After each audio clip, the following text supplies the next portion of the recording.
Nightstick. In Kentucky, you are a black girl but don't know it. You sleep next to it, crooked bone, split open head patrolling through the night. Don't even know you should be trying to run away. It rests in your night terrors, in a bureau between your grandmother's quilt with her thimbles and thread and dead white poems. Don't think for a moment your grandfather won't pull it out, make a cross of it with your arms, gift you its weight in crime. Do you believe? What if he said its name was justice? Would that be too much? If he was the only man your childhood saw hauled away in handcuffs, pale and liver spotted and stiffened limbs sharp enough to fold into the back of a cruiser, you, this bruise of irony, the only two blacks ever allowed in his house.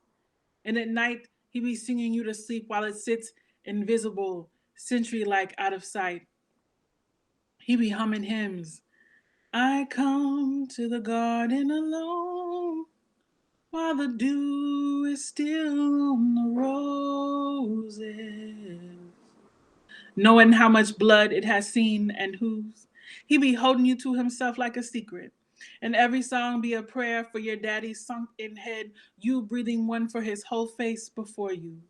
Bullying a shit-shaded boy's head is what it's made for, he say, your papa, while you hold it, not knowing enough about yourself to understand the cannibal nature of chewing on his words with no riot inside, no baton twirling in the air of your stomach, no notice of the grand wizard and his wand when he appears in your nightmares. You be closed eye, and it be there black as who it means to be. Oh, wow. Thank you.